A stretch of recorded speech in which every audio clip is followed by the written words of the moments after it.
नमस्कार दोस्तों, स्वागत करते हैं आपका हमारे चैनल एग्जाम सभा में। आज के पर्टिकुलर वीडियो में हम डिस्कस करेंगे फर्स्ट नरसिम्हन कमेटी रिपोर्ट 1991 के बारे में। इससे पहले हम एक बैकग्राउंड समझते हैं कि इकोनॉमी में अगर बैंकिंग सेक्टर की बात किया जाए तो उसमें समय समय पर रिफॉर्म्स होते रहे। जैसे कि हमारा देश आज़ाद हुआ उसके पहले भी बहुत से बैंक काम करते थे, ठीक है, जैसे पीएनबी हुआ और बहुत से इलाहाबाद बैंक हुआ, तो बहुत से ऐसे बैंक थे।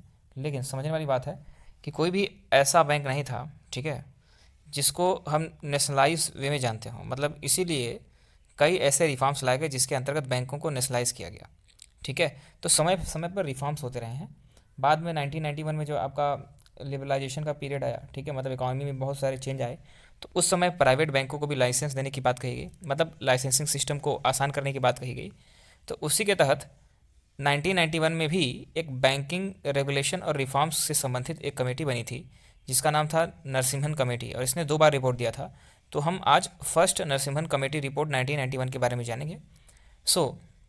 जो कमेटी है उससे पूछा गया था, उसको टास्क दिया गया था कि इंडियाज़ बैंकिंग सेक्टर में कुछ ऐसे रिकमेंडेशन लाइए जो कि लेजिस्लेचर और रेगुलेशन को चेंज कर सके, जिससे कि ज़्यादा इफेक्टिव वे में हम बैंकिंग सेक्टर में रिफॉर्म कर सकें, कम्पटेटिव बना सके बैंकों को, मतलब कि पब्लिक और प्राइवेट को साथ साथ में लेकर के कम्पटेटिव बना सकें, उसके साथ साथ इफ़िशिएंट बना सकें, ताकि प्रमोट हो सके healthy development of financial sector.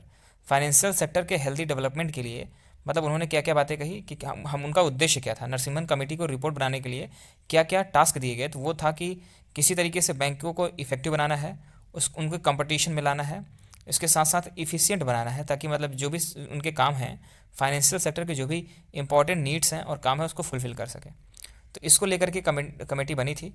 और ज़्यादा महत्वपूर्ण होता है आपको किसी भी कमेटी के रिकमेंडेशन क्या हुए, ठीक है, उसके बारे में जानना। तो नरसिम्हन कमेटी ने जो भी रिकमेंडेशंस दिए हैं उसको यहाँ पे समझते हैं। तो नरसिम्हन कमेटी ने पहली बात कही कि establishment of 4 tier hierarchy for the banking structure. तो उन्होंने कहा कि बैंकिंग स्ट्रक्चर में 4 डिफरेंट डिफरेंट टाइप के आपके हायरार्की होनी चाहिए। कहने का मतलब है कि एक के ऊपर एक, एक के ऊपर एक, इस तरीके से 1 2 3 4 4 अलग अलग तरह के बैंकिंग स्ट्रक्चर होने चाहिए, जिसमें with 3 to 4 large banks at the top. जिसमें कि अगर हायरार्की में सबसे ऊपर बात किया जाए तो 4 प्रमुख बैंक, 3 से लेकर के 4 प्रमुख बैंक होने चाहिए। और उसी तरीके से नीचे, मतलब इस हायरार्की में सबसे नीचे के पायदान पे बात करें तो उसमें इन्होंने कहा कि जो ग्रास रूट लेवल पे काम करने वाले रीजनल बैंक होने चाहिए, ठीक है, मतलब बहुत हाई फाई बैंक तो नहीं, लेकिन ग्रास रूट लेवल पे काम करने वाले कुछ रीजनल बैंक भी होने चाहिए, ठीक है। तो ये आपका कुछ बैंकिंग स्ट्रक्चर में हायरार्की को चेंज करने की बात इस कमेटी के रिकमेंडेशन में सामने आई।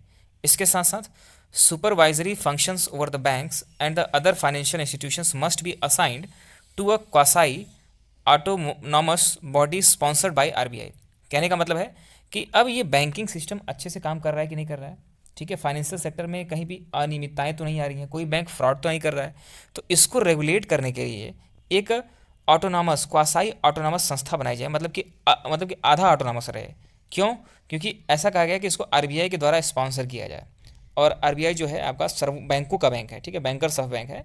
तो आरबीआई के रेगुलेशन में और उसको स्पॉन्सरशिप करते हुए आरबीआई की एक बॉडी असाइन की जाए जो कि ऑटोनॉमस बॉडी बने, और वही फाइनेंशियल इंस्टीट्यूट के जितने भी फंक्शंस हैं, सुपरवाइजरी फंक्शंस हैं, उसको देखे। ऐसा इस कमेटी में रिकमेंडेशन किया गया। आगे बढ़ते हैं। और जो इंपॉर्टेंट चीज़ है कि a phased reduction in statutory liquidity ratio.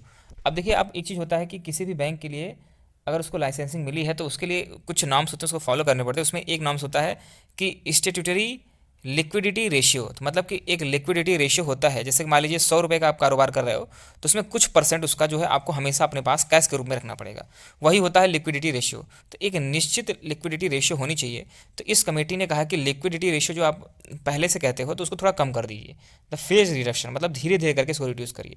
ये रिकमेंडेशन इसमें कही गई। अगली बात क्या थी? Phased achievement of an 8% capital adequacy ratio. यहाँ पे कैपिटल एडिक्वेसी रेशियो को 8% रखने की बात कही गई, मतलब ऐसा अचीव किया जाए धीरे धीरे करके, फेज बाय फेज। तो इस तरह का टारगेट है। मतलब कैपिटल एडिक्वेसी रेशियो मतलब क्या हुआ कि जैसे मान लीजिए 100 रुपये है तो वो आपका कैपिटल है, तो अगले साल 8% उसमें ऐड कर दीजिए तो 108 रुपये हो जाए। कुछ इस तरीके से आपका फेज अचीवमेंट होना चाहिए, मतलब इस तरह के टारगेट हर बैंक को देना चाहिए। नेक्स्ट है कि abolition of branch licensing policy. पहले क्या होता था कि अगर मान लीजिए कोई भी पर्टिकुलर बैंक है वो अपना कोई नया ब्रांच बनाना चाहती है तो उसमें आरबीआई की परमिशन चाहिए। तो उन्होंने कहा कि आरबीआई की परमिशन की आवश्यकता नहीं है, वो बैंक अपने से ही इस बात का निर्णय ले सकती है कि उसको कितने ब्रांच कहाँ कहाँ पे नए खोलने हैं। तो लाइसेंसिंग सिस्टम को कहीं ना कहीं ढीला करने की बात कही गई, उसको एबॉलिश करने की बात कही गई। नेक्स्ट है proper classification of assets and full openness of accounts of banks and other financial institutes.